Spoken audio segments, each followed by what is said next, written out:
වේදනාව දැනෙන කැම නිසා නෙවෙයි දත්වල සංවේදීතාවය නිසායි. විසඳුම නව සෙන්සිටිව් එක්ස්පර්ට් by සිග්නල්. තත්පර 30න් වේදනාවට සහනයක්. නැවත මතුවීම වැළැක්වීමටද උපකාරී වේ. දත්වල සංවේදීතාවය නිසා ඇතිවන වේදනාව ඔබත් පරාජය කරන්න. නව sensitive expert by signal.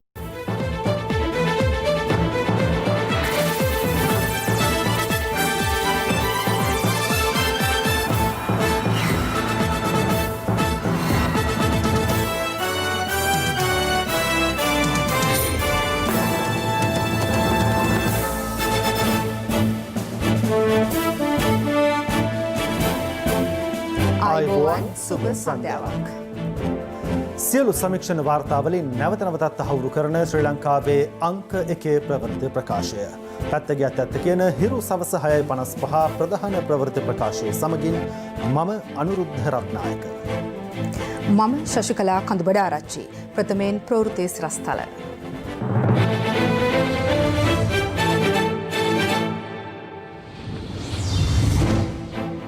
Akurana ග්‍රාමනිලධාරී වසම් දෙකකට සංචරණ සීමා. කොවිඩ් නිසා කිරුණොච්චියේ පාසල් වැසේ. Police Covid පොකුර දහස පනේ. බන්ධනාගාරවලින් ආසාදිතින් 717ක්. විදේශ ශ්‍රමිකයන් ගෙන්වීමේදී මැද පෙරදිගට ප්‍රමුඛත්වය. මැද පෙරදිග රටවල් වලට ප්‍රමුඛත්වයක් ලබා දීලා ශ්‍රී ලාංකිකයන් ශ්‍රී ලංකාවට රැගෙන ඒමට නියමිතව තිබෙනවා. මෛත්‍රීගේ සිංගප්පූරු වෛද්‍ය වාර්තාව පාස්කු කොමිසමට. වසර 5කට පසු පිල්ලයන්ට ඇප. පළාත් මාර්ග කාර්යාලයේ කළමනාකරුගෙන් සේවිකාවකට ප්‍රහාරයක්.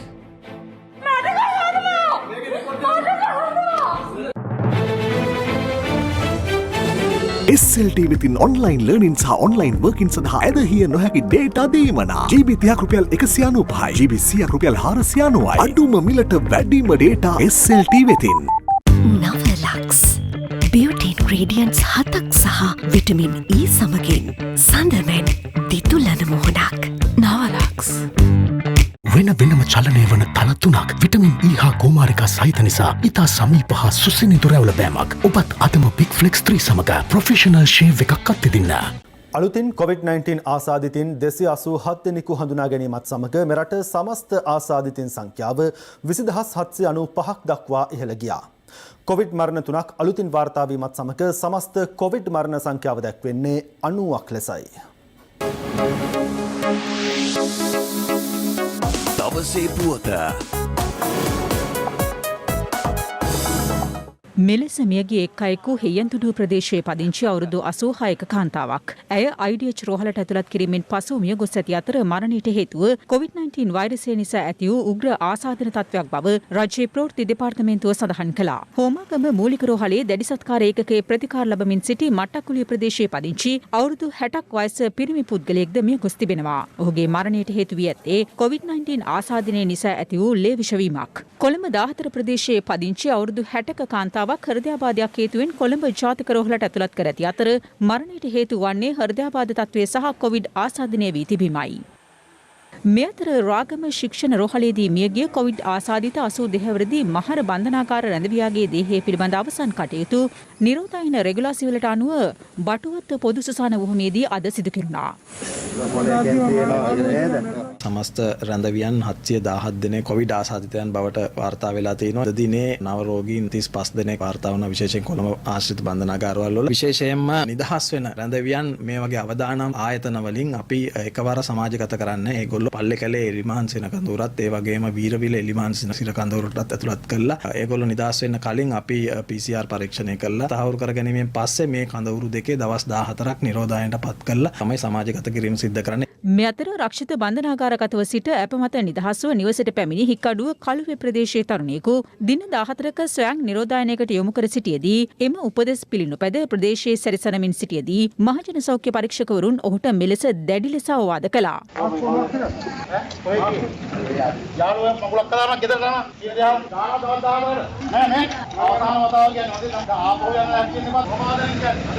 මේ අතර පවතින කොවිඩ් අවධානම හේතුවෙන් වෙනත් බන්ධනාගාරවල සිට රැඳවියන් මාරු කර නොයවන ලෙස බල කරමින් අඟුණුකල පැලැස්ස බන්ධනාගාරයේ රැඳවියන් පිරිසක් එහි වහලේ මත නැග විරෝධතාවක නිරත වුණා. සමහර ආයතනවල රැඳවියන් ඒ අවස්ථාවේ අයුතු ප්‍රයෝජන ගැනීමට උත්සාහ කරනවා. විශේෂයෙන් ඒගොල්ලෝ විවිධ ඉල්ලීම් ඉල්ලමින් යම් උද්ඝෝෂණවල නිරත වීමට ඒ වගේම වහලේ මතට නැගීම වැනි කරුණු සිද්ධ කරනවා. ඉතින් මේවා තුලින් සිද්ධ වෙන්නේ නැවතත් බන්ධනාගාර තුල යම් අවදානමක් ලක් කිරීම. ඉතින් ඒ නිසා අපි පැහැදිලිව මේ සම්බන්ධයෙන් ඉතින් දැඩිව ක්‍රියාත්මක වෙනවා. මේ අතර ගත වූ පැය 24 තුළ අලුතින් හමු වූ ආසාදිතයන් 337 දෙනා අතරින් කොළඹ දිස්ත්‍රික්කයෙන් ආසාදිතයන් 189ක්, ගම්පහ දිස්ත්‍රික්කයෙන් 47ක් සහ පුත්තලම දිස්ත්‍රික්කයෙන් ආසාදිතයන් 11ක් හා නුවරඑළිය දිස්ත්‍රික්කයෙන් ආසාදිතයන් 11ක් වාර්තා වුණා. ගත වූ පැය 24 තුළ කොළඹ දිස්ත්‍රික්කයේ වැඩිම ආසාදිතයින් අලුත්කඩේ ප්‍රදේශයෙන් 68ක්, ග්‍රෑන්ඩ් පාස් ප්‍රදේශයෙන් 25ක් සහ කොටහෙන ප්‍රදේශයෙන් 22ක් ලෙස වාර්තා වුණා. මධ්‍යම පළාත සහ කළුතර කියන ස්ථානවල යම්කිසි අනතුරුදායක තත්ත්වයක් ගොඩනැගීමෙන් පවතින බව ඒ සම්බන්ධයෙන් අපි අපේ අවධානය යොමු කළ යුතු තියෙනවා. අපි ක්‍රියාමාර්ග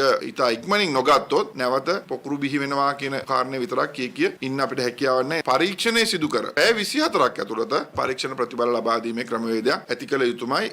මේ අතර COVID-19 ආසාදිත පොලිස් නිලධාරීන්ගේ සංඛ්‍යාව 1000 සීමාව ඉක්මවා ගොස් ඇති අතර ඉන් 238 දෙනෙකු පොලිස් විශේෂ කාර්ය බළකා සමාජිකයින්. බම්බලපිටිය ප්‍රදේශයේ වැඩපළක කම්කරුවෙකු ලෙස සේවය කළ පුද්ගලයෙකු හැටන් ඇබෝස්ලි වතුයායේ නිවසට පැමිණීමෙන් පසු කොවිඩ් ආසාදිත බවට තහවුරු වීමත් සමග ඔහුගේ ආශ්‍රිතයින් නිරෝධායනයට යොමු කිරීමට පියවර ගත්තා. මේ අතර කොළඹ ප්‍රදේශයේ වෙළඳසැලක සේවය කළ නාවලපිටිය ප්‍රදේශයේ පදිංචි තරුණියකට COVID-19 ආසාදිත බවට තහවුරු වී තිබෙනවා. පසුගිය 22 වනදා අදාළ තරුණිය ලංගම බස් රථයකින් කොළඹ සිට හැටන් මාර්ගය ඔස්සේ නාවලපිටිය දක්වා පැමිණෙන අතරතුර ගිනිගත් හෙන ප්‍රදේශයේදී සිදු කළ අහඹු PCR පරීක්ෂණයකින් අයට වෛරසය ආසාදනය වී ඇති බවට හඳුනාගෙන තිබෙනවා. මේ අතර හුදකලා කර ඇති කළුතර දිස්ත්‍රික්කයේ අටලුගම ගම්මානයේ ග්‍රාම නිලධාරී වසම් 7ක PCR පරීක්ෂණ තවදුරටත් සිදු කෙරුණා. අටලුගම ප්‍රදේශයේ රෝගීන් 100කට ආසන්න සංඛ්‍යාවක් දැනට වාර්තා වෙලා තියෙනවා. එතකොට මේක විතා කුඩා භූමි ප්‍රදේශයක විශාල ජනගහනයක් ඉන්න තැනක විශාල රෝගීන් සංඛ්‍යාවක් තමයි වාර්තා වෙලා තියෙන්නේ. දැඩි අවධානමක් තියෙනවා. මේ අතර හැලියගොඩ කර්මාන්ත ශාලාවක සේවකින් 7 දෙනෙකුට කොවිඩ් ආසාදිත බවට තහවුරු වීම හේතුවෙන් එම කර්මාන්ත ශාලාව తాවකාලිකව වසා දමා තිබෙනවා. එම ආසාදිතයින් හැලියගොඩ කුරවිට සහ රත්නපුර ප්‍රදේශවල පදිංචිකරුවන් වන අතර ඔවුන්ගේ ආශ්‍රිතයින් 60 දෙනෙකු පමණ නිරෝධායනයට යොමු කෙරුණා. මේ වන විට දෙවියන පුරා ගර්භණී මව්වරුන් 50කට පමණ COVID-19 ආසාදනය වී ඇති නමුත් ඒ අතරින් දරුවන් ප්‍රසූත කළ මව්වරුන්ගේ බිරිඳුන්ට කොවිඩ් ආසාදනය වී නොමැති බව ප්‍රජා වෛද්‍ය විශේෂඥ චිත්‍රමාලිද සිල්වා මහත්මිය සඳහන් කළා. දැනටමත් මව්වරුන් 50 දෙනෙක් පමණ කොවිඩ් ආසාදිතව සිටිනවා. හැම මවක්ම රෝහල්ගත වෙලා සේවාව ලබා ගනිමින් සිටිනවා. ඔවුන් අතරත් දැනට කිසිම සංකුලතාවයක් වාර්තා වෙන්නේ නැහැ. දරුවන් ලැබපු මව්වරුන් සංඛ්‍යාවක් ඉන්නවා. මව්වරුන් සහ ඒ දරුවන් නිරුපද්දිතව ඉන්නවා. මුකුත් ප්‍රශ්නයක් නැහැ. දරුවන්ට ගොඩක් වෙලාවට නව ජන්මයට මේ රෝගය මවගෙන් බෝ වෙලා නැහැ. දරුවා නිරෝගී මවට තමයි රෝගය තිබිලා තියෙන්නේ. විදේශගත ශ්‍රී ලාංකිකයන් මෙරටට ගෙන්වා ගැනීමේදී මැද පෙරදිග ලාංකිකයන් වෙත ප්‍රමුඛතාවයක් දී කටයුතු කරන බව යුද හමුදාපති ලුතනන්ට් ජෙනරාල් ශවේන්ද්‍ර සිල්වා මහතා සඳහන් කළා. ඊයේ දිනේදී මැද පෙරදිගෙන් ශ්‍රී ලාංකිකයන් 326 දෙනෙකු රැගෙනු ලැබුවා. ඒත් එක්ක අද දිනේදී දෝහා කටාර් රාජ්‍යයෙන් 188 දෙනෙකු රැගෙනීමට බලාපොරොත්තු වෙනවා. ඉදිරි සතියේදී සතිය පුරාටම ශ්‍රී ලාංකිකයන් විදේශ රටවලින් රැගෙනීමට නියමිතයි. ඒ අතර මැද පෙරදිග රටවල් වලට යම්කිසි ප්‍රමුඛත්වයක් ලබා දීලා සෙසු ප්‍රදේශවලිනුත් මේ ආකාරයෙන්ම ශ්‍රී ලාංකිකයන් ශ්‍රී ලංකාවට රැගෙනීමට නියමිතව තිබෙනවා. කොවිඩ් ආසාදිතයෙකු වාර්තා වීමත් සමග කිලිනොච්චි දිස්ත්‍රික්කයේ සියලුම පාසල් ලබන සිකුරාදා දක්වා වසා දැමීමට උතුරු පළාත් අධ්‍යාපන අමාත්‍යාංශය පියවරගෙන තිබෙනවා. තෙවන පාසල් වාරය ආරම්භ වූ ඊයේ දිනයට සාපේක්ෂව වැඩි සිසුන් පිරිසක් අද දිනේ පාසල් වෙත පැමිණි බවයි විදුහල්පතිවරුන් සඳහන් කළේ. කෙසේ වෙතත් දකුණු පළාතේ පාසල්වල අදත් සිසුන්ගේ පැමිණීමේ අඩුවක් දක්නට ලැබුණා. බස්නාහිර පළාත සහ හුදකලා ප්‍රදේශ හැර සෙසු ප්‍රදේශවල 6 ශ්‍රේණියේ සිට 13 ශ්‍රේණිය දක්වා පාසල් අධ්‍යයන කටයුතු ඊයේ ආරම්භ කෙරුණා.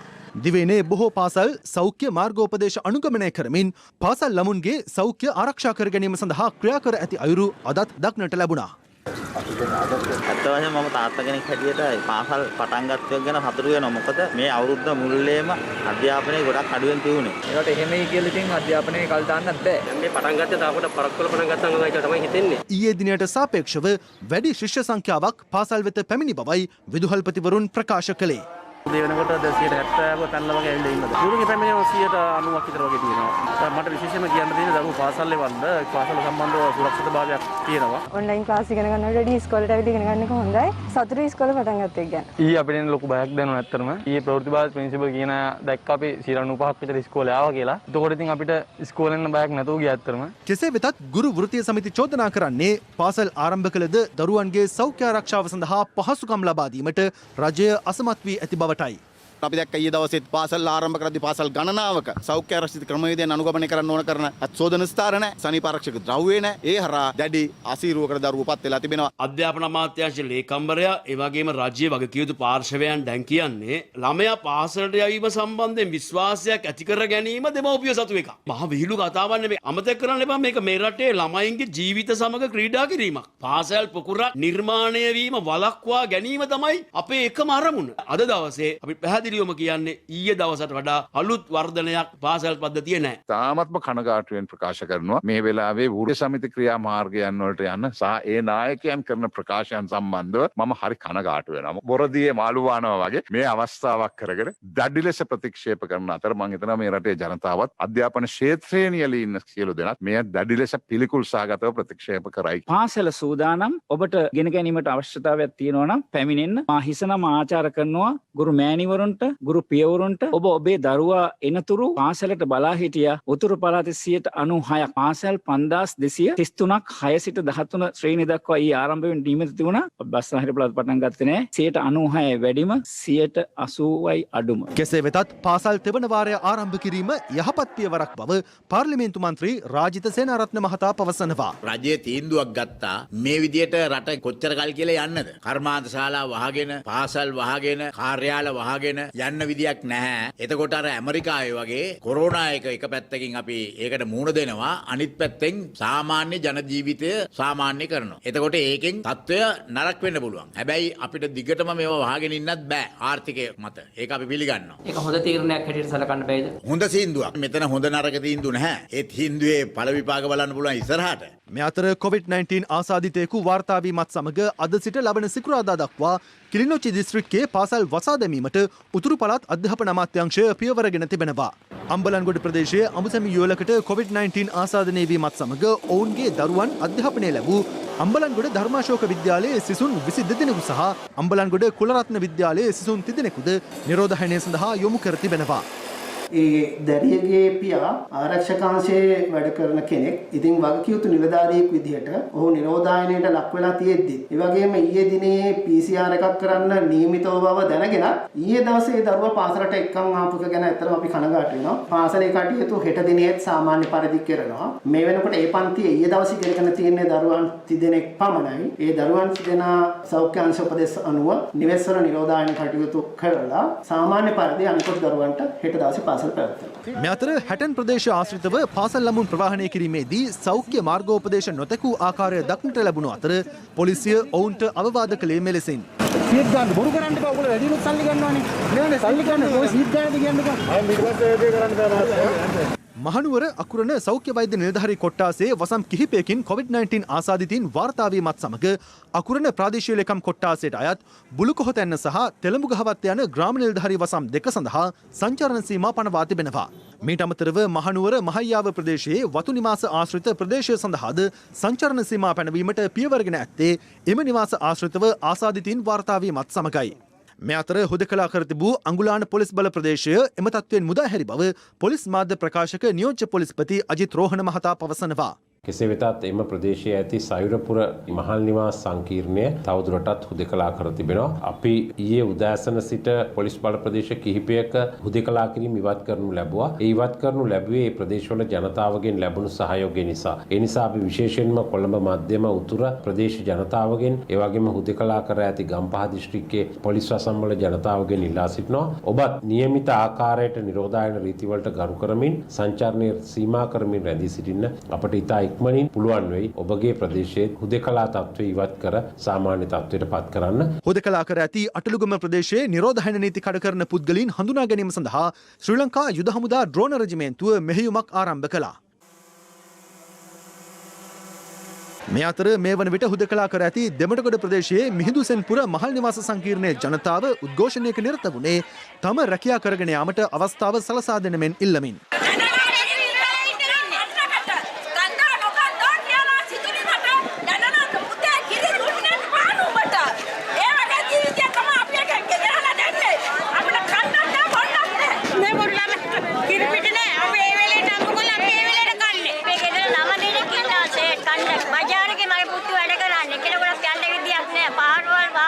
රජෙන්දර රුපියල් 5000ක් එපා අපිට වඩු මල්ලත් එපා අපිට බාර් එරලා දෙන්න අපි අම්මා කරන්නේ වෙන කිසි දෙයක් එපා මේක ලොක්ඩවුන් නැත්තම් අපිට යන්න ඕනේ එළියට අද උකුමක් කලන් දෙනවා. COVID-19 වසංගත තත්ත්වයේ හේතුවෙන් වසා දමා තිබූ මෝටර රථ ප්‍රවාහන දෙපාර්තමේන්තුවේ නාරායන්පිට සහ වේරහැර ප්‍රධාන කාර්යාල මහජන සේවා සඳහා අද සිට යලි විවෘත කළ අවස්ථාවේදී උණුසුම් තත්ත්වයක් හටගත්තා. එම කාර්යාලවලින් නව වාහන ලියාපදිංචි වාහන පැවරුම් අංක තහඩු ලබා ගැනීම හා අනිකුත් සේවා ලබා ගැනීම සඳහා දුරකථන අංක කිහිපයක් හඳුන්වා දී තිබූ අතර කලින් දිනයක් හා වේලාවක් වෙන් කරගත යුතු බවයි එම දෙපාර්තමේන්තුව දැනුම් දී ඇත්තේ. කෙසේ වෙතත් නාරායන්පිට ප්‍රධාන කාර්යාලයට අද පෙරවරුවේ පැමිණි සේවාලාභීන් චෝදනා කළේ අදාළ දුරකථන ඔස්සේ සේවා ලබා ගැනීමට නොහැකි බවටයි. මේකේ අපොයින්ට්මන්ට් දාන්න කිව්වට මේ ෆෝන් එක බෑන් පැය භාගයක් තිස්සේ ගන්න ආන්සර් කරන්නේ. ඉතින් එහෙම කොහොමද වැඩ කරන්නේ? ඉතින් අපි ඇවිල්ලා රස්තිය දෙලා යනවා ඉතින්. මම තවත් ගානක් try කළා මේ ආවේ. ඒක නම්බර් එකටවත් ආන්සර් කරන්නේ නැහැ. මොන කරදරයක්ද මේ? ඔබතුමා හිම කියන්න එපා. එක නම්බරයක්වත් වැඩ කරන්නේ නැහැ. නෑ අද නැහැ. එකක්වත් වැඩ කරන්නේ නැහැ. ඔක්කොම එංගේජ්. මොකක්ද ඒ නම? තව දෙපාරක් තුන් පාරක් කතා කරන්නේ. නෑ කතා කරන එක දැන් උදේ ඉඳලා කතා කරනවා නෑනේ. ආන්සර් කරන්නේ නැහැ. වේරහැර පිහිටි මෝටර රථ ප්‍රවාහන දෙපාර්තමේන්තු ප්‍රධාන කාර්යාලයේ ඉදිරිපිටද අද පැවතියේ එවැනිම තත්ත්වයක්. මේ නම්බර් එකට කතා කරපු ගමන් මෙන්න මේව තමයි එන්නේ. අපි දවස් ගාණක් මේක try කරනවා. අපිට දැන් මේ ලයිසන් එක ගන්න දෙයක් නැහැ. කෝල් කරාට වැඩ කරන්නේ. තුන්වැනි සැරේට ඇවිල්ලා තියෙන්නේ. මට දැන් ටිකට කලින් එක්කෙනෙක් හම්බුණා. එයා කියනවා කෝල් 230ක් අරගෙන තමයි එයාට අපොයින්ට්මන්ට් එකක් හම්බෙලා තියෙන්නේ. ඉතින් කොහොමද අපි කරන්න කියන්නේ? සීමිත කාර්ය මණ්ඩලයකින් සීමිත සේවාවන් ප්‍රමාණයක් සපයන්නේ අපි. ඒ නිසා ඔබෙන් මම ඊටාම කාරුණිකව ඉල්ලනවා කලින් දුරකථනයෙන් දිනයක් සහ වේලාවක් වෙන් කරගන්න සේවාලාභීන්ට පමණමයි අපි සේවාව සපයන්නේ. ඔබ මොනතරම් දුර ඉඳලා ආවා කිව්ව වුණත් අපිට ඔබ ඇතුළට ගන්න විදියක් නැහැ. මෙතෙක් කල් වාහන ලියාපදිංචි කිරීම සහ පැවරීම සිද්ධ කරේ නාරායන්පිට ප්‍රධාන කාර්යාලය විතරයි. නමුත් පහුගිය දවස්වල අපිට කාර්යාලය වහන්න වෙච්ච නිසා අපි මේ කාර්යාලයේ සපයන සේවාවන් තව දිස්ත්‍රික්ක 5ක ස්ථාපිත කරා. ඒ යාපනය අනුරාධපුරය, කුරුණෑගල, ගම්පහ සහ හම්බන්තොට. ඒක නිසා එම ප්‍රදේශවලට ළඟ සේවාලාභීන්ට වාහන ලියාපදිංචි කිරීම සහ පැවරීම සඳහා එම කාර්යාලවලට දුරකථන ඇමතුමක් දීලා වෙලාව වෙන් කරගෙන යන්න පුළුවන්. එම සේවාව අපි මෙම කාර්යාලය ඇරියා කියලා නවත්තන්නේ නැහැ. දවසේ පුවත වඩාත්ම සිනිඳු රැවුල බෑමකට Big Easy 2 රේසරය හරිම සුමුදුයි. Safeguard hand sanitizer නවතම නිෂ්පාදන පෙළ නිරෝගිමත් දිවියකට. හිටපු ජනාධිපති මෛත්‍රීපාල සිරිසේන මහතා බොහෝ තීන්දුව ගෙන ඇත්තේ බොළඳ හේතු පදනම් කරගෙන බවට පාස්කු ප්‍රහාරය පිළිබඳ සොයා බලන ජනාධිපති කොමිසමේදී නීතිඥවරයෙකු චෝදනා එල්ල කළා. හිටපු ජනාධිපති මෛත්‍රීපාල සිරිසේන මහතා අද 7 වෙනි දිනටත් කොමිසම හමුවේ සාක්ෂි ලබා දීමට පැමිණි අවස්ථාවේදී මෙම චෝදනාව එල්ල කළේ හිටපු පොලිස්පතිවරයා වෙනුවෙන් පෙනී සිටි ජනාධිපති නීතිඥවරයයි. අද සාක්ෂි විමසීම උණුසුම් මුහුණුවරක් ගත්තා. හිටපු ජනාධිපතිවරයාගෙන් අද ප්‍රශ්න කිරීම ආරම්භ කළේ හිටපු පොලිස්පති පෝජිච්ච සුන්දර මහතා වෙනුවෙන් පෙනී සිටි ජනාධිපති නීතිඥ අනුර මැද්දෙකුඩ මහතායි. ඔබතුමන්ට ව්‍යවස්ථාව ගැන හොඳ දැනුමක් තිබෙනවද? යම් ප්‍රමාණයකට අවබෝධයක් තිබෙනවා. ජාතික ආරක්ෂක කවුන්සිලයට අනිවාර්යෙන්ම සම්බන්ධ විය යුතු නිලධාරීන් පිළිබඳ ඊට අදාළ ගැසට් පත්‍රයේ සඳහන් වෙනවා. ඒ අතර පොලිස්පති හිටියත් ඔබතුමා 2018න් පසු පූජිත් ජයසුන්දර මහතාව කැඳෙව්වේ නැහැ නේද? ඔව් මම එය පිළිගන්නවා. ඔබේ ලෙස අනිවාර්ය සමාජිකයන් නොකැඳවීම නීතියට පටහැනි බව මම යෝජනා කරනවා. මම ඒක ප්‍රතික්ෂේප කරනවා. නීති පොතේ එහෙම තිබුණට එක් අවස්ථා අනුව මට ක්‍රියා කරන්න වුණා. මට විශ්වාසවන්ත කෙනෙක් මම කැඳවන්න ඕනේ. මගේ විශ්වාසය කැඩුව නිසා පොලිස්පති නැතුව නියෝජ්‍ය පොලිස්පති කෙනෙක්ව මම රැස්වීමට කැඳෙව්වා. ඒ කියන්නේ ඔබට නීතිමය ප්‍රතිපාදන වැඩක් නැහැ. ඔබගේ කැමැත්ත අනුව කටයුතු කළා. එහෙම නේද? නැහැ. එහෙම නීති රෙගුලාසි නොතැකුවා නෙවෙයි. ඒක ජනාධිපතිගේ අභිමතය පරිදි විශ්වාසය අනුව නිලධාරීන් ගෙන්වනවා. මට පෙන්වන්න ජනාධිපතිගේ අභිමතය අනුව කටයුතු කරන්න පුළුවන් කියලා ඔය ගැසට් එකේ කොහේ හරි තියෙනවද කියලා. මේ ගැසට් එකේ නොතිබෙන්න පුළුවන්. ජනාධිපතිට කිසිම අවස්ථාවක රටේ නීති අභිබවා කටයුතු කරන්න බැහැනේ නේද? කොහෙත්ම බැහැ. එහෙනම් නීතියට අනුව ඒ ගැසට් නියමයන් පිළිපදින්න ඕන නේද? ඔව් පිළිගන්නවා. ඔබ එහෙනම් ආරක්ෂක කවුන්සිලෙන් පූජිත් ජයසුන්දර පොලිස්පති බැහැර කිරීම හිතා මතා කරපු නීතිමය ප්‍රතිපාදන පැහැරහැරීමක් නේද? සම්පූර්ණයෙන් ප්‍රතික්ෂේප කරනවා. පොලිස්පති නෙවෙයි මම මගේ අගමැතිවත් අයින් කළානේ. අගමැති ආරක්ෂක කවුන්සිලේ නිත්‍ය සමාජිකයෙක් නෙවෙයිනේ හිටපු ජනාධිපතිතුමා. නැහැ. ඉතින් ළඟම කෙනා අගමැතිනේ. ඒත් මම අයින් කළානේ. ඒකයි කිව්වේ. අගමැති විතරක් මුළු කැබිනට් එකම අයින් කළානේ මම. ඒ අයින් කරපු එක උත්තරීතර ශ්‍රේෂ්ඨාධිකරණය වැරදි කියලා නියෝගයක් දීලම කිව්වනේ නේද? නීති පොතේ නැති ඒවා රාජ්‍ය පාලනයේදී තියෙනවා ස්වාමීනි. විශ්වාසවන්ත කෙනා ළඟට ගන්නවා. නැති කෙනා දුරස් කරනවා. ඒකටනේ රාජ්‍ය පාලනය කියන්නේ. උපාය පාවිච්චි කරන්න ඕනේ. ඔබේ කාලේ නීති රාමුවෙන් පිට ගිහින් කටයුතු කිරීම අවස්ථානුකූලව යෝග්‍යයි කියන එකයි ඔබ අනුමත කළේ. නැහැ. කොහෙත්ම මම එහෙම කියන්නේ නැහැ. මම නීතියට අනුවයි වැඩ කළේ. ඔබගේ ඊටාම බොළඳ හේතු නිසා තමයි මෙහෙම තීරණ ගත්තේ කියලා මම ඔබට යෝජනා කරනවා සාක්ෂිකරු. සම්පූර්ණයෙන් බැහැර කරනවා. බොළඳ වැඩ කරන කෙනෙක්ට ජනාධිපති ධුරයේ ඉන්න බැහැනේ ස්වාමීනි. ඔබ යහපාලන ආණ්ඩුවේ පැවැත්ම ගැන හිතපු එකයි හැම විටම කළේ. මම එහෙම යෝජනා කරනවා. මහ බැංකුවේ සිද්ධිය වුණ වෙලාවේ තමයි යහපාලන ආණ්ඩුවට හෙන ගැහුවේ. මම ඒ වෙලාවේ හැදුවේ පාර්ලිමේන්තුව විසිරුවා හරින්න. නමුත් මට ඒකට බලතල තිබුණේ නැහැ. මේ අතර අගරාධගුරු අධිතු මැල්කම් කාදිනල් රංජිත් හිමිපාණන් වෙනුවෙන් පෙනී සිටි ජනාධිපති නීතිඥ ශමිල් පෙරේරා මහතා හිටපු ජනාධිපතිවරයාගෙන් හරස් ප්‍රශ්න විමසුවා. හිටපු ජනාධිපති මෛත්‍රීපාල සිරිසේන මහතා 2019 අප්‍රේල් 20 වන දින හා 21 වන දින සිංගප්පූරුවේ රෝහලක ප්‍රතිකාර ලැබීමට අදාළ වෛද්‍ය වාර්තා ඉදිරිපත් කරන ලෙස අදාළ නීතිඥවරයා ඉල්ලා සිටියා. එහිදී හිටපු ජනාධිපතිවරයා කොමිෂන් සභාවෙන් ඉල්ලා සිටියේ අදාළ වෛද්‍ය වාර්තා තමන්ගේ පෞද්ගලික කරුණක් බැවින් ඒවා කොමිසමේ විනිසුරුවන්ගේ පරිහරණයට පමණක් භාවිත කරන ලෙසයි. සාක්ෂි ලබා දීමෙන් අනතුරු කොමිෂන් සභා පරිශ්‍රයෙන් පිටතට පැමිණි හිටපු ජනාධිපති මෛත්‍රීපාල සිරිසේන මහතාගෙන් මාධ්‍යවේදීන් මෙලෙස ප්‍රශ්න කළා. එදා ඔබතුමා කිව්වා අන්තිම දවසේ වොයිස් කට්ටක් දෙන්නම් කියලා. ආශා දෙන්නම් කිව්වා තාමත් නේ හෙට. අද තව දවසක් කැඳවනවද ඔබතුමා? හෙට හම්බෙමු හෙට. දැන් අද මේ විපක්ෂයේ කිව්වා මේ ශ්‍රී ලංකා නිදහස් පක්ෂේ മന്ത്രിවරු ආණ්ඩුව ඇතුලේ හුදකලා කරලා කියලා. කියන්නේ മന്ത്രിවරුන්ගෙන් වැඩක් ගන්නෙ නැහැ කියලා. ඇත්තටම മന്ത്രിවරු හුදකලා කරලා නැද්ද?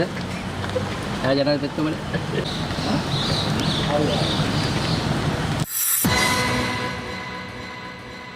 2021 අයවැය අදාළ කාරක සභාවස්ථා විවාදයේ දෙවන දිනය අදයි.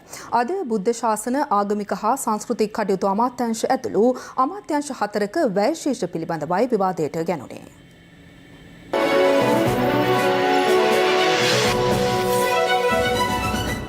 ජීවනෝපාය අහිමි වූ පවුල් වලට මාසකට ලබා දෙන රුපියල් 5000 දීමනාව ප්‍රමාණවත් බව රජය සිතන්නේද? එසේ නොමැතිනම් මෙම දීමනාව මාසකට රුපියල් 20000 දක්වා වැඩි කිරීමට ක්‍රියා කිරීමට රජය බලාපොරොත්තු වන්නේද? මම ඉල්ලීමක් කරනවා අද රටේ පවතින මේ කොරෝනා තත්ත්වය පිළිබඳ අවධානය යොමු කරලා ජනතාව කුලප්පු කරන්න නැතුව ඉන්න කියලා. මම කනගාටු වෙනවා සේමසිංහ ඇමතිතුමා එසේ කිසිම කුලප්පු කිරීමක් එහෙම අපි කරලා නැහැ. නමුත් ඉබේටම ජනතාව රජයේ ක්‍රියාකලාපය නිසා කුලප්පු වෙලා තිබෙනවා කියන එක මම කියන්න කැමතියි. දැන් මේ විපක්ෂ නායකතුමා 20000ක් 30000ක් දෙන්න ඕනි කියලා මැතිවරණ කාලෙත් කිව්වනේ. හැබැයි එතුමාගේ ප්‍රකාශ ජනතාව ප්‍රතික්ෂේප කරා. අද තමන්ගේ පාර්ශවයට ඡන්දය දුන්නු 69 ලක්ෂයටත් 68 ලක්ෂයටත් හඬ නගා මෙච්චර පීඩනයක් තිබියදී 20000 ලබා දෙන්නේ නැtei කියන එක පැහැදිලි කිරීම ගැන මම එතුමාට ස්තුතිවන්ත වෙනවා. ඔබතුමා කියන ප්‍රකාශ විකෘති කරනවානේ. මම කිව්වේ දැන් ඔබතුමා ගිය මහමැතිවරණේ තරඟ කරේ 20000ක් ජනතාවට ලබා දෙනවා කියලා. හැබැයි ජනතාව ඔබ වෙනුවෙන් ඡන්ද ප්‍රකාශ කරේ නෑනේ. අපි මේක දේශපාලනීකරණය කරන්නේ නැහැ. 5000කින් මේ විපතරපත් වුණු ජනතාවට සතුටු වෙන්න පුළුවන්. හිටපු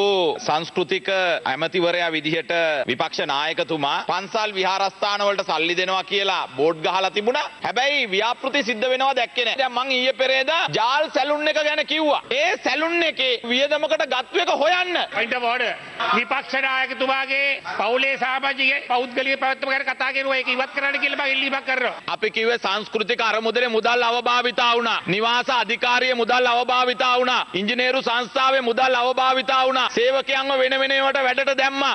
ඉතින් ඒව කතා කරන්න මේ පාර්ලිමේන්තුවේ ඉඩ නැත්. හිරියල් ඇමතුමාගේ මම දැනගන්න කැමති මොකද්ද එතුමා කතා කරු පෞද්ගලිකද? ඔබතුමා ආගෙන හිටියේ නේද? මොනවද මම හිටියේ? මොකද්ද එතුමා කිව්වේ? මොකද්ද කිව්වේ? කතානායකතුමාට කියන්නේ හැන්සාල්ට් එක පොඩ්ඩක් බලන්න. නෑ නෑ ඔබතුමා කියන්නේ මොනවද කිව්වේ කියලා?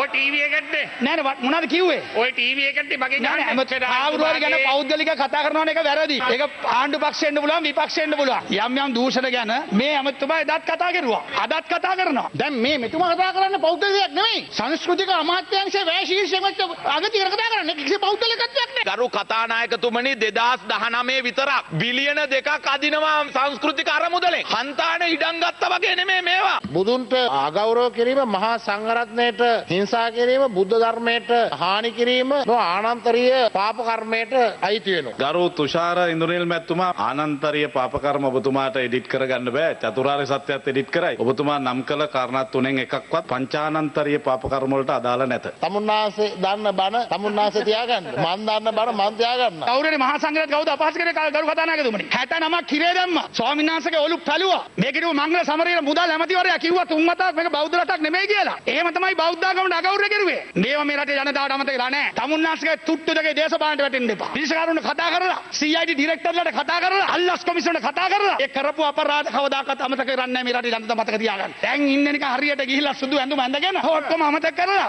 කිසි ගෞරවයක් නැති තුට්ටු දෙකේ මන්දිරෝ එවලා මෙතනට කතානායකතුමාට ගරු කරන්න දෙන්නේ ලොක්කා කියලා ලොක්කා සොක්කා කියලා. අද ඒක තමයි ප්‍රේමදාස මහත්තයාට ඉතුරු වෙලා තියෙන්නේ. දැන් ඊයේ පෙරේද අපි දැක්කා එක්තරා මන්ත්‍රීවරයෙක් දැන් තමුන්නාන්සලා ගත්ත මේ රටේ ගංජා වවමු කියලා යෝජනාවක් ගේනවා. ඊගාව දවසේ යෝජනාවක් ගේන්නේ අර මේ රටේ පැරණිම වෘත්තිය නීතිගත කරමු කියලා. ඒකත් අපි නීතිගත කරපුවාම මේක බොහොම සුරංගනා ලෝකයක්, මේක බොහොම තවුතිසා ලෝකයක් බවට පත් කරගන්න පුළුවන්. අර ඔබතුමා හොරෙන් කරන එක එලිපිට කරන්නත් දැන් ඔය ඒ යෝජනාව සම්මත කළ දෙන්න කිව්වේ. ටොරන්ටන් එකේ මොකද්ද? ටොරන්ටන් එකේ කරන එක එලිපිට කරන්න දේ යෝජනාව සම්මත කරන්න කිව්වේ. මම හිතන්නේ මගේ ගේන යෝජනාව තමුන්නාසයට කරන්න බැරි වෙයි. මොකද මේ ඔය බඩේ ප්‍රශ්න නිසා.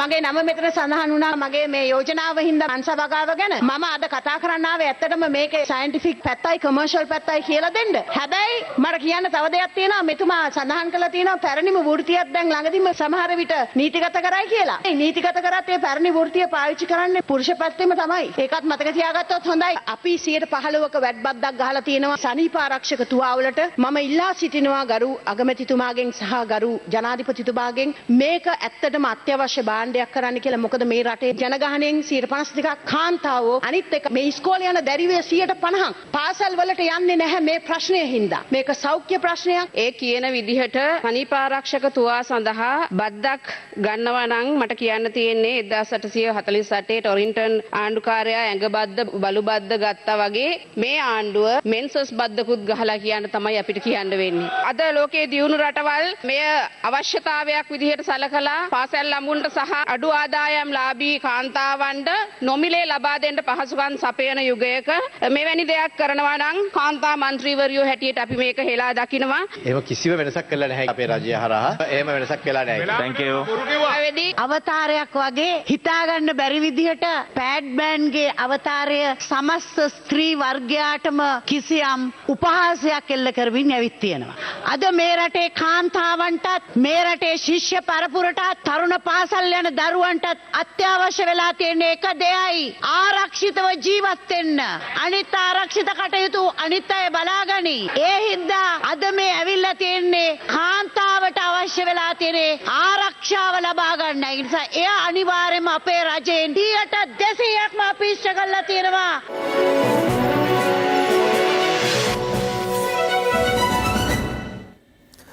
විවිධ නඩු තීන්දුව සම්බන්ධයෙන් දේශපාලන මැදිහත්වීම් සිදු කළ බවට ප්‍රථම වරට හෙළි වූයේ යහපාලන ආණ්ඩුව සම්බන්ධයෙන් බව හිටපු අධිකරණ අමාත්‍ය ආචාර්ය විජේදාස රාජපක්ෂ මහතා පවසනවා. ඔහු මේ අදහස් පළ කළේ හිරු සලකුණ දේශපාලන වැඩසටහනට එක්වෙමින්. එහිදී ඔහු වැඩිදුරටත් අවධාරණය කළේ එලෙස ලබා දී ඇති වැරදි නඩු තීන්දුව සම්බන්ධයෙන් යලි සලකා බැලීමට ජනාධිපතිවරයාට ව්‍යවස්ථාමය බලයක් හිමිවන බවයි.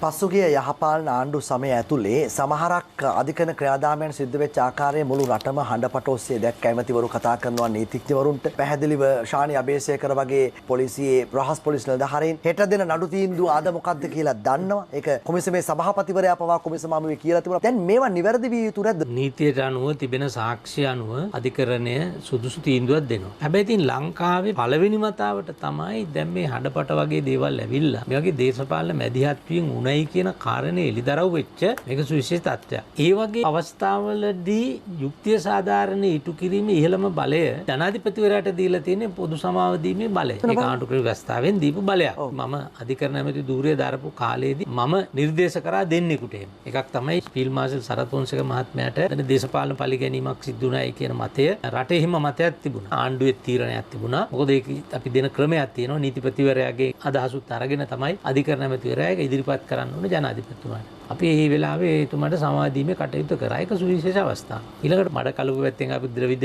දියණිය නොදන්න කමට සීගිරිය යමක් කුරුටු ගාලා ඒ දියණියට අවුරුදු 2ක මහේස්ත්‍රාත් අධිකරණයෙන් සිර දඬුවමක් නියම කරා. ඒකත් මම නිර්දේශ කරලා ඒ අවස්ථා දෙක හැරෙන්න වෙන සමාදීමක් එවැනි විනිශ්චයකාරවරු තමන්ගේ උසස් වීම බලාගෙන කටයුතු කරලා තියෙන ආකාරය සර් මම තීන්දුව දීලා තියෙනවා. ඇමතිවරු බලපෑම් කරලා තියෙනවා කතා කරලා. ඉතින් ජනාධිපතිවරයාට පැහැදිලිව ඒ අවකාශය ආණ්ඩුක්‍රම ව්‍යවස්ථාව තුළ එක පැත්තකින් නීතියේ ආධිපත්‍ය සහ විශ්වසනීයත්වය රටේ රැකීම පිළිබඳව හැකියාවක් තිබෙනවානේ. ඇත්තටම තියෙනවා. ඒ පිළිබඳව කිසි ගැටලුවක් නැහැ. ජනාධිපතිවරයාට වඩාත් මේක විනිවිදභාවයක් ඉතුරු කරන්න අවශ්‍ය නම් වැඩිමුණොත් ඔය විශ්‍රාමගත ශ්‍රේෂ්ඨ අධිකරණ අභියාචන අධිකරණ විනිශ්චයකාරවරයෙක් ලවා මේ පිළිබඳව සම්පූර්ණ වාර්තාවක් හදලා ගෙන්නගෙන අධිකරණ ඇමතිවරයාගේ නීතිපතිවරයාගේ නිර්දේශය මත ලබා දීමේ කිසි ගැටලුවක් නැහැ. දැන් ඔබ ඔහොම කිව්වට අමහන්නේ යහපාලන කාලෙදී නීතිය දඩබිමක් බවට පත් කරාය. දැන් අර හඬපට ගැන කතා කරන්නේ රංජන රාමනායකගේ. දැන් පද්මිනී රණවක මහාධිකරණ මිනිසුරුවරිය. ජනාධිපති මෛත්‍රීපාල සිරිසේනට හිටපු කතා කරන හඬපටය ජනාධිපති කොමිසමෙන් ඇවිල්ලා දැන් මේ හිරු නාලිකාවෙත් ප්‍රවෘත්ති වලට ගියා.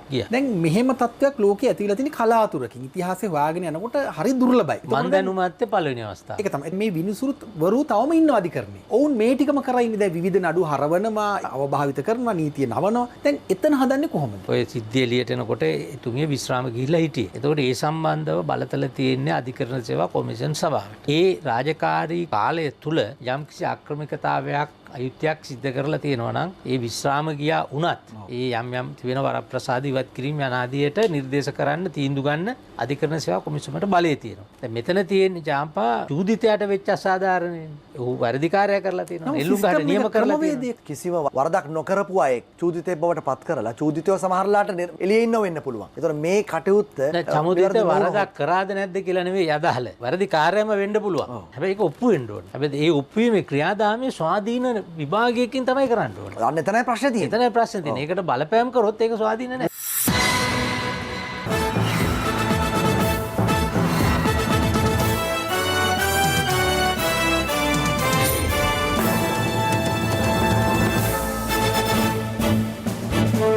බස්නාහිර පළාත් මාර්ග සංවර්ධන අධිකාරියේ උඩුගම්පොළ කාර්යාලයේ කළමනාකාරවරයා එහි කළමනාකාර සහකාර නිලධාරණියකට පහර දෙන දර්ශන පෙළක් සමාජ මාධ්‍ය ඔස්සේ සංසරණය වනවා. පහර කැමට ලක් වූ නිලධාරණිය එම සිද්ධිය සිය ජංගම දුරකථනයෙන් රූගත කර තිබෙනවා. සමාජ මාධ්‍ය ඔස්සේ සංසරණය වන එම දර්ශන ඊයේ දිනේ රූගත කර ඇති බවයි සඳහන් වන්නේ. සිද්ධිය වූ ස්ථානයේ ලෙස දක්වා ඇත්තේ බස්නාහිර පළාත් මාර්ග සංවර්ධන අධිකාරියේ උඩුගම්පොළ කාර්යාලයයි. යනවා. සර්ත් එක්ක පුදුම මානසික කරදරයකින් මම ඉන්නේ. යනවා. මම සියල්ලම රෙකෝඩ් කරගෙන යවනවා සර්. මට පුදුම මම අනේ මගේ හොරවලට කරාට පෙන්නන්න සර්. ඔය සර් මොනවද? ගහන්න සර්. ඔය සර් මොනවද?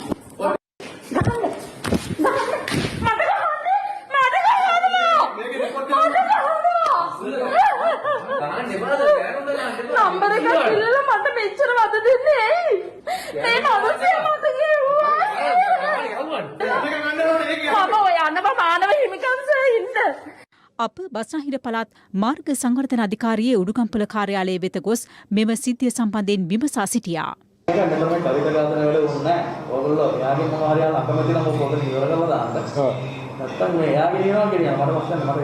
එයා කිව්වේ ඕගොල්ලන්ගේ ආයතනයේ ඉහළට දන්වලා ඒ මාර්ගයෙන් ඉන්කාරයක් එකක් කරනවා කියලා.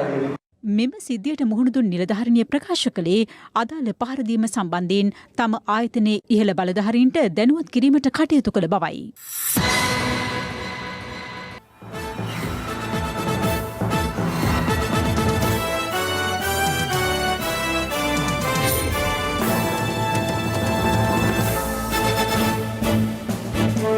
රටවටා හිරෝ. රටවටා හිරෝ.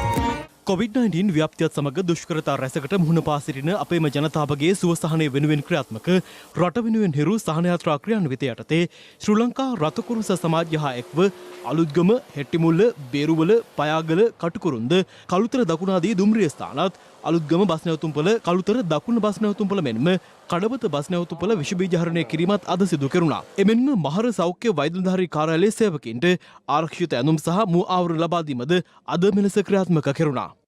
හාලියල්ල ප්‍රාදේශීය සභාවේ අනුමැතියකින් තොරව බෝගහමඩිත්ත ප්‍රදේශයේ බත්මැන් හලක් ආරම්භ කිරීමට අවසර දී ඇති බව පවසමින් මන්ත්‍රීවරයෙකු සභා රැස්වීමේදී බීර ටින් එකක් කඩා විරෝධය පළ කිරීමත් සමග උණුසුම් තත්ත්වයක් ඇති වුණා. ජේස් කියලා මේක කඩලා හොල්ලලා ජේස් කියලා බමු. එතකොට හරි. දෙමළ ජාතික සන්ධාන හිටපු පාර්ලිමේන්තු මන්ත්‍රී ජෝසප් පරරාජසිංහම් ඝාතන සිද්ධිය සම්බන්ධයෙන් අත්අඩංගුවටගෙන වසර 5කට අධික කාලයක් රක්ෂිත බන්ධනාගාර ගත කර සිටි පාර්ලිමේන්තු මන්ත්‍රී ශිවනේශතුරේ චන්ද්‍රකාන්තන් හෙවත් පිල්ලියන් ඇතුළු සැකකරුවන් 5 දෙනෙකු අද අපමත මුදා හැරුණා. ඒ සමගින් සමුගන්නටයි මේ සූදානම. ඇත්ත නොගත් ඇත්ත දැනගැනීමේ අයිතිය තවදුරටත් තහවුරු කරගන්නට තිරේ දිස්වන පරිදි හිරු SMS ප්‍රොට්ටු සේවාව ඔබේ ජංගම දුරකථන ජාලයට අනුව සක්‍රිය කරගන්න. යලිත් හමුවෙමු රාත්‍රියේ 9:55ට. ආයුබෝවන්.